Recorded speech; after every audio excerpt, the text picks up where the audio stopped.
pala niya, sayap.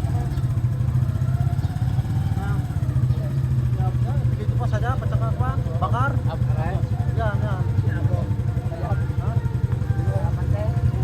Sayap pala dito niya, saka bakar. Dito, sa dulo ba? Sa dulo.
thing bago natin dali sa good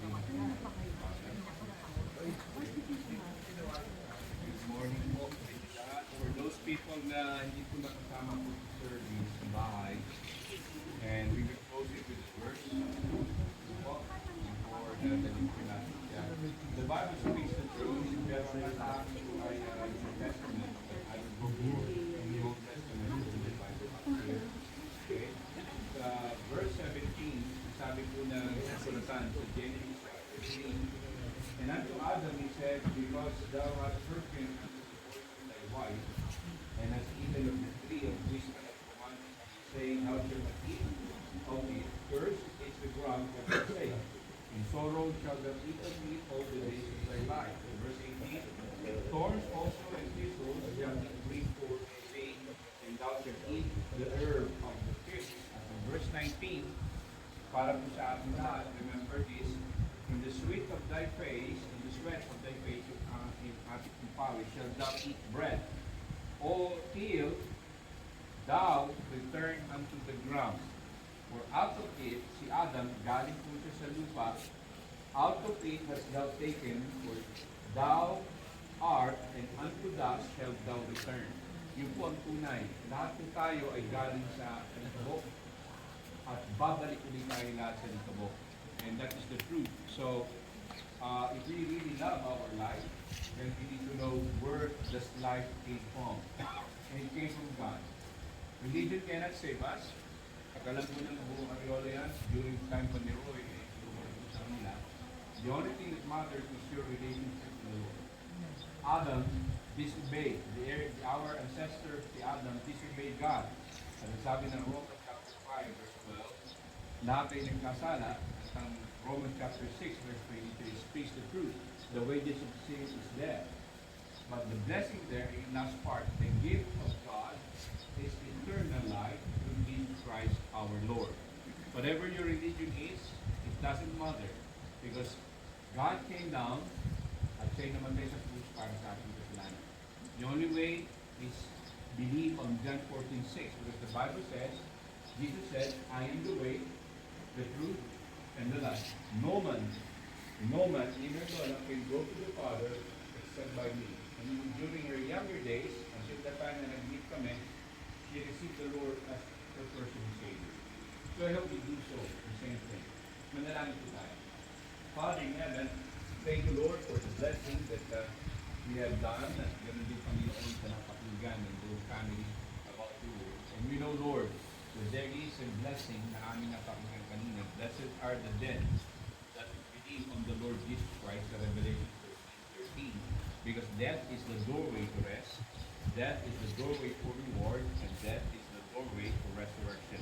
We know, Lord, that she is with you. At darating sa panahon, Panginoon, ay makakasama po namin si Mama. Salamat, Lord, for everything. Ikaw po kumilos sa puso't isipan ng buong mag-anak, Panginoon. Let your name be praised and be glorified. In Jesus Christ's name, amen. You may see now, and then, i-atin na po natin.